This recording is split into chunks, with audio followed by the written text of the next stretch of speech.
Alright, we're going to finish up this worksheet, review worksheet 2.3, 2.4, video 2. It's going to start with 23, and I hope it's going to finish Solomon video up to 40. Now the first thing you know that 23 through 40 are all factoring. Whenever you factor, you need to use the factoring GPS if you get lost. Just means if you are lost anywhere, you start at the top, so always look for something in common first. No matter what you do after that, you count your terms, and then your terms tell you whether you use the 2 terms methods, the 3 terms methods, or the 4 terms methods. We're going to go over all those. Remember, the last thing is, if it ever says solve or you see an equal sign, that means that you're going to follow these steps where you still use the GPS, but you're going to have a little bit more work.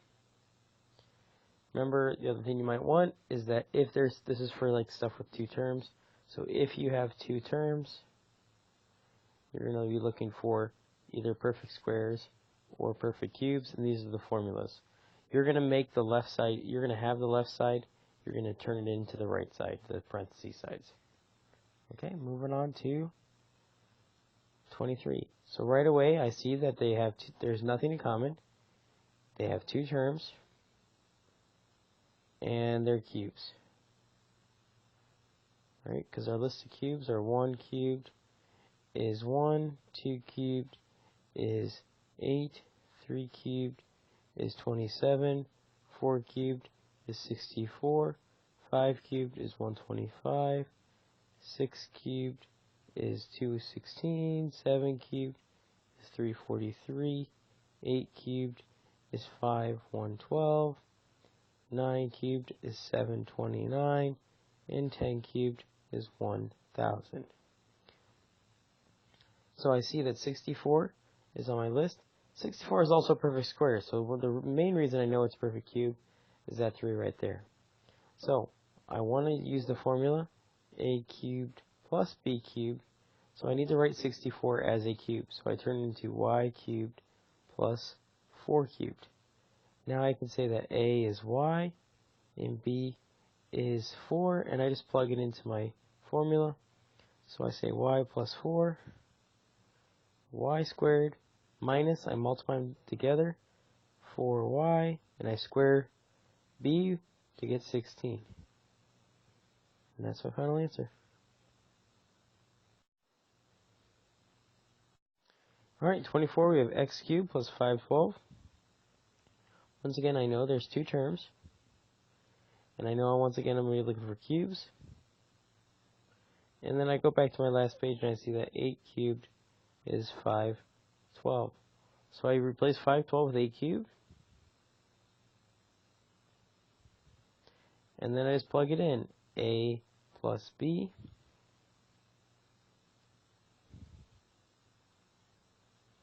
a squared minus a times b, so I might multiply them together, and then I square b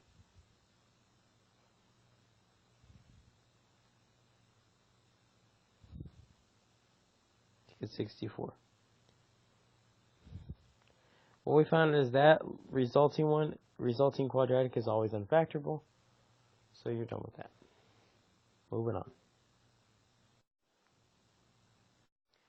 Alright, well, 25, if you're lost, it's 125 m cubed plus 216, and it has 2 terms. I see the m cubed, so I know I'm looking for cubes. What I don't know about is 125 and 216. Well, luckily I know that 5 cubed is 125, and 6 cubed is 216.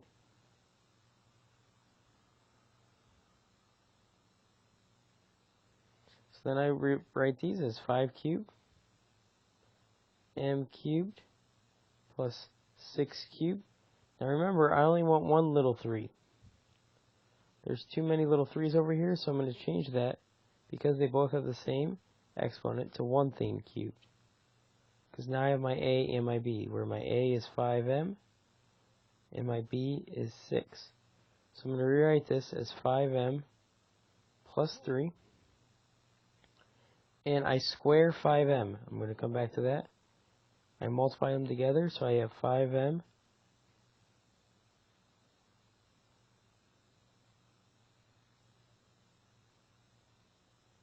times 6 minus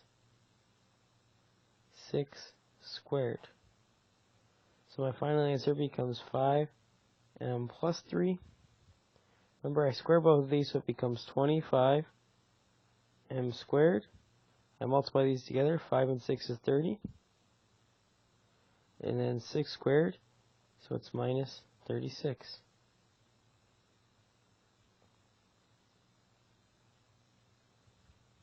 And that's your final answer.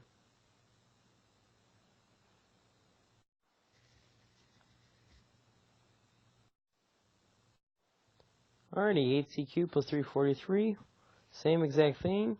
8 is 2 cubed. 343 is 7 cubed. I replace it, so I say 2 cubed c cubed equals plus 7 cubed. And then I say it's 2c, the whole thing cubed, plus 7 cubed. A is 2c, b is 7. I'm using the a cubed plus b cubed formula. So I get 2c plus 7. Remember, I square 2c. I subtract the product, 2c and 7. And then I square 7. So my final answer becomes 2c plus 7. 2 squares of both, so it becomes 4c squared minus 14c plus 49. That finishes that one.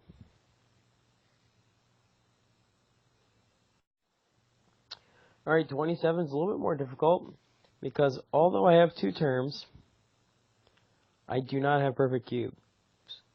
But so since 384 and 6 are not perfect cubes or squares, I have to have something in common.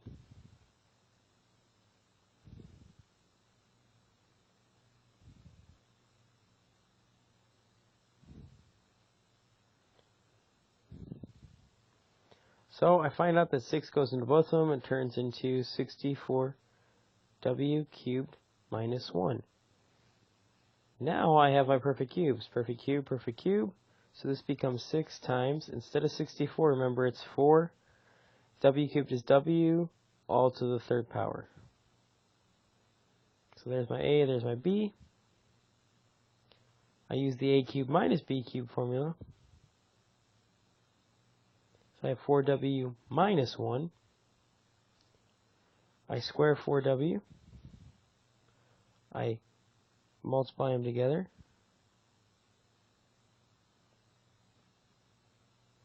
And then I squared 4. So my final answer becomes 6. 4w minus 1.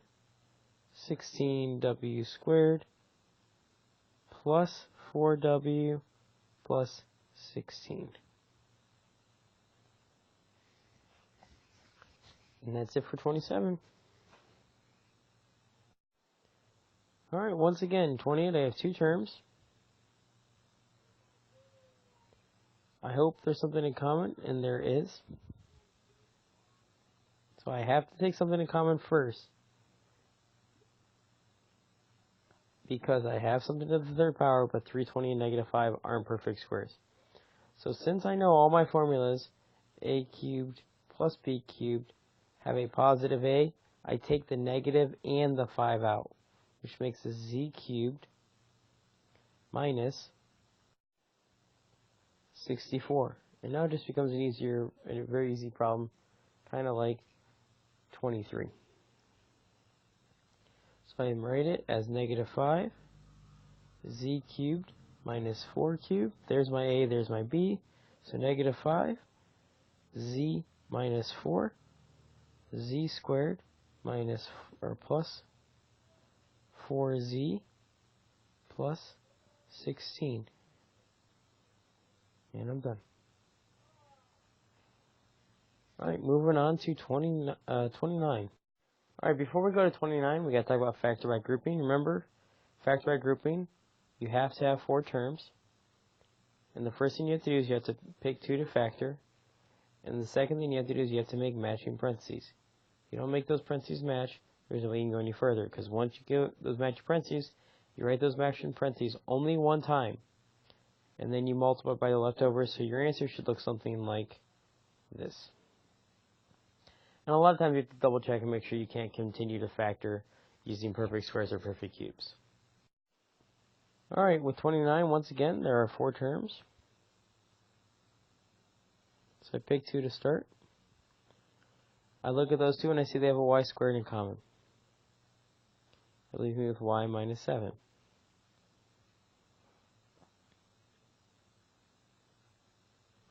Now the next step I do is I make matching parentheses. So I write my next set of parentheses. I know something has to go in between here. But I make y minus 7 show up.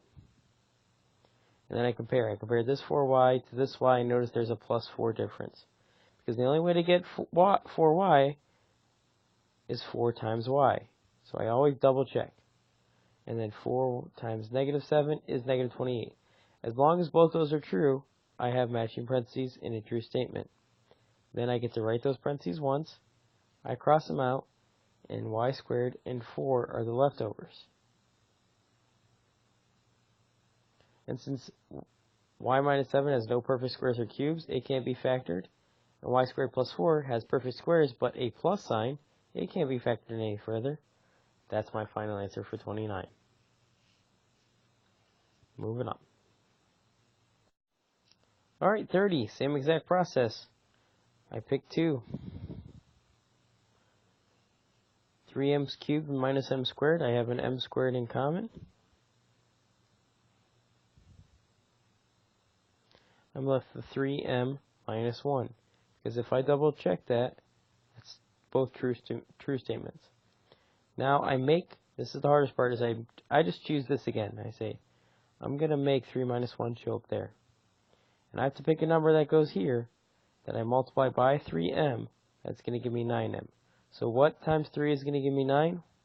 Well, 3 times 3 is going to give me 9. So 3 times 3 is 3m is 9m. And then this is the most important step. If I'm going to take that shortcut, I always have to double check. 3 times negative 1, is that negative 3? It is. Now my parentheses match, so I write them once. Whatever's left over. And that's my final answer. All right. Moving on to 31. Alright, 31. 31 once again has 4 terms. So I'm going to pick the first 2 to start. And notice they both have C's. And 4 can go into 8. So I put 4c squared on the outside.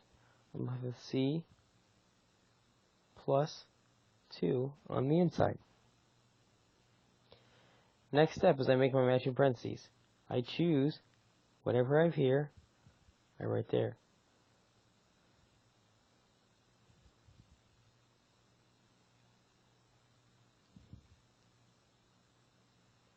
Now I need to find a number that I can plug in here. Times c will give me negative 9c. So I put negative 9 here, because negative 9 times c is negative 9c. Negative 9 times positive 2 is negative 18. True statements.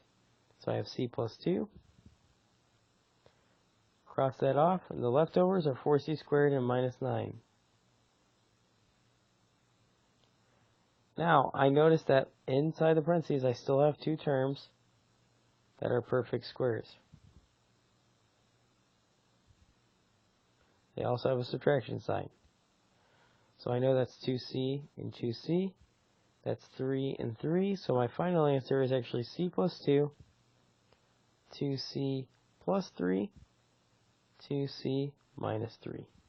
So once again, that's an important one that says that you cannot forget what we've learned previously about factoring 2 terms when you almost finish this. Alright, 32. Look what's in common. They both have 2x squared. I'm left with x minus 3. Now once again, I just write that x minus 3 again, and I ask myself, what times x will give me minus 32x? Well, minus 32 times x will give me minus 32x. That's true. Now is minus 32 times minus 3 positive 96? It is. Now I have matching parentheses. I write those once, and I'm left with 2x squared minus 32. Now, a lot of people are going to stop here, but they got to remember, 2 is an even number. So this is going to turn into x minus 3, 2x squared minus 16, which is a perfect square with a minus sign. So your final answer is actually 2 times x minus 3, x plus 4, x minus 4. And that finishes 32.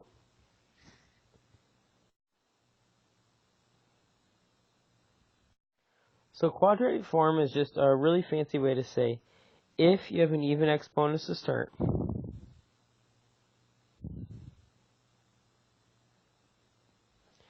and your second exponent is half of the first,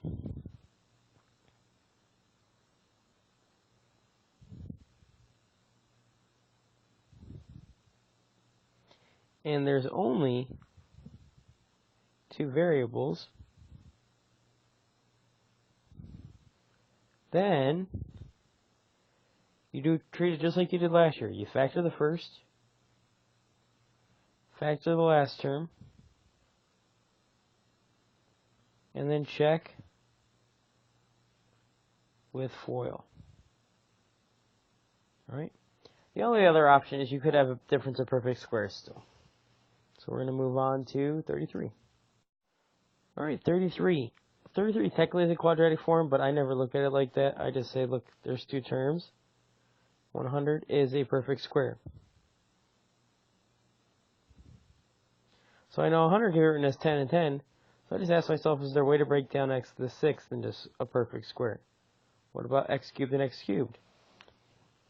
So x6 is perfect because x cubed times x cubed equals x to the 6th. So this is just a difference of perfect squares problem. It just turns into x cubed minus 10, x cubed plus 10. And I stop right here since 10 is not a perfect cube. I can't go any further. If they were like perfect cubes, then you could go much further with 33. Alright, moving on. 34, we have a to the 4th plus 7a squared plus 6. So we're going to, since there's three terms, we're going to hope it's in quadratic form. So then we can treat it just like we did before. So that's even. 2 is half of 4, and there is no exponent with the 6, so yes, it is in quadratic form. So we're going to write the factors of the first one. How do I get a to the 4th? A squared and a squared. How do I get 6? 1 and 6, 2 and 3. Since both these coefficients are 1, I can use my adding shortcut, where 1 and 6 do give me 7. So I can say a squared plus 1, a squared plus 6. Since there's plus signs in between, I know I'm done. And just double check. Do the outside, that's 6a squared. The inside, that's 1a squared. Together, that's 7a squared. That's what I want. So that's my final answer. And I'm done. Alright, 35. Although I have three terms, it is not in quadratic form. So I hope for something in common.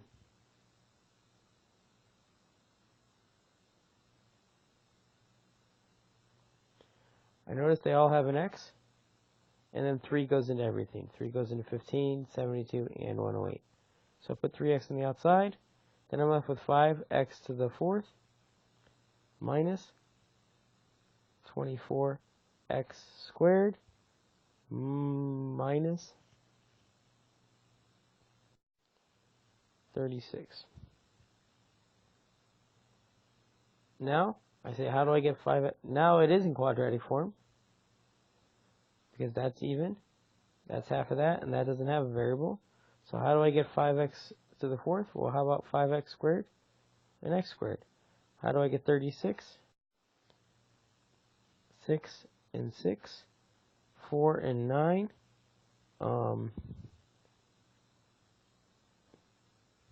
3 3 and 12, 2 and 18, and 1 and 36. Now they're going to be minus, so all these, at least one of these has to be minus. So I'm going to start with, my first guess, is I always guess the numbers that are closest together.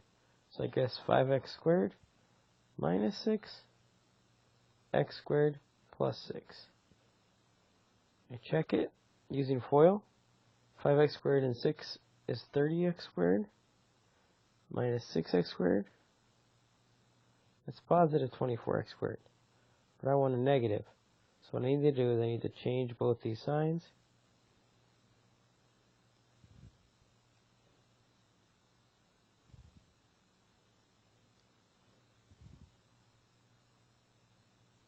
And this makes my final answer. That's it for 35. So for 36, we're going to focus on this box right here. So the first thing we have to do is make sure it's set equal to 0. Then we have to factor using our GPS. And then once we factor everything, we just set each parenthesis or factor equal to 0. So whenever we solve, we're going to have an equal sign. And also you're going to have number, answers for your variables. Okay? Moving on. Alright, so 36, I know it's a solve because 1, the directions say solve, and 2, I see the equal sign. So the first thing I have to do is set it equal to 0. So I minus 50s from both sides. I get 18s cubed minus 50s equals 0. Now, I look for stuff in common. 2 is in common.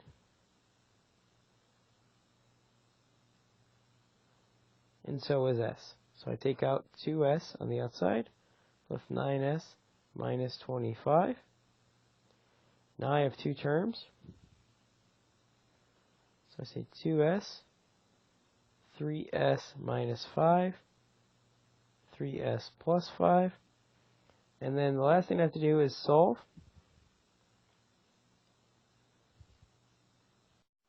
So in 36, I have to, now that I've completely factored it, I set each of the factors equal to 0. So 2s equals 0. 3s minus 5 equals 0. And 3s plus 5 equals 0. So s is equal to 0. There's one answer. I add 5 and divide by 3, so s is equal to 5 thirds. That's another answer. Then I subtract 5 and divide by 3, so s is equal to negative 5 thirds. And there's our three answers. There's our three number answers for 36.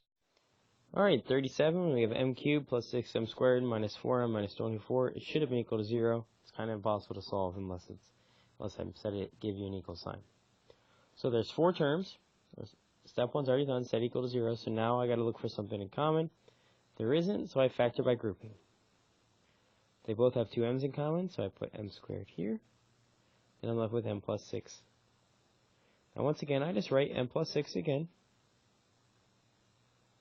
And then I notice that to get that 4, I just put a 4 right here. My parentheses match. So I say m plus 6 times m squared plus 4. And then now I just set each of them equal to 0. So m plus 6 equals 0. So m is equal to minus 6. And then m squared plus 4 equals 0. So m squared equals negative 4. Square root both sides, square root both sides. M is equal to plus or minus 2i. Only real answers. So I cross that one off. Okay, moving on. Alright, 38. I need to set it equal to 0. So I subtract 84z cubed from both sides. Now remember, those aren't like terms, so they cannot be combined. So I have 4z to the 5th minus 84z cubed equals 0. Now I look for stuff in common. I take out 4z cubed, because that goes into both. It leaves me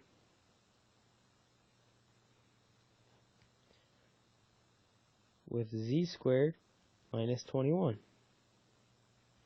Since 21 is not perfect, I'm done. I have 4z cubed equals 0, or z squared minus 21 equals 0. This one's really easy. I divide by 4, I get z cubed equals 0. Now many of us probably forget, but just like a square root gets rid of a square, there's a little check mark with a key 3 there that's called a cube root. That makes those little 3's cancel. So you cube root both sides. Well, the cube root of 0 is just 0. So z is 0. This one's a little bit harder too. You have to add 21 to both sides. You get z squared equals 21. I square root both sides. I get z equals, don't forget your plus or minus, the square root of 21. Although the plus or minus the square root of 21 is a nice answer, it's still real, so it still counts. You still need plus or minus radical 21. Moving on. Alright, 39. 4 terms. It's already set equal to 0, so I know it's a factor by grouping. I take out x to the 4th. I'm left with x squared minus 4. Once again, I write x squared minus 4. And I put minus 9 in here because minus 9 times x squared gives you the minus x squared. And remember, it's really important to double check this. Minus 9 times minus 4, is that positive 36? It's true. Okay. So now I write x squared minus 4. Cross it off, and I'm left with x to the 4th minus 9. All equals 0. Perfect square, minus sign, perfect square, minus sign. So this actually factors down into x minus 2, x plus 2. That's what this one turned into. Now this one turns into x squared minus 3, x squared plus 3. X minus 2 equals 0, so x is equal to 2. There's one answer. X plus 2 equals 0, so x is equal to negative 2. There's another answer. X squared minus 3 equals 0, so x squared equals 3. Square root both sides. X equals plus or minus radical 3. There's 2 more answers. Then x squared plus 3 equals 0, so x squared equals negative 3. Square root of a negative makes the I show up, so you don't need that one. So these are your 4 answers. 1, 2, 3. Actually, there's 5. 4 and 5. 4 and 5 answers. Oh, 4 answers, because that was part of the. That's part of the that third check mark is part of the 4th and part of the last 2. So that's your final one for that one. 4 different answers. All right, 40. We're running out of time, so I'm going to fly through this one. I have to set equal to 0, so I end up with 3x to the 4th. I minus x cubed from both sides. I get minus x cubed minus 27x squared plus 9x equals 0. I look what's in common. I say, oh, they both have 3 x's, so I have 3 x's outside, 3x minus 1 on the inside. Once again, I write that 3x minus 1, and then I look and see that negative 9x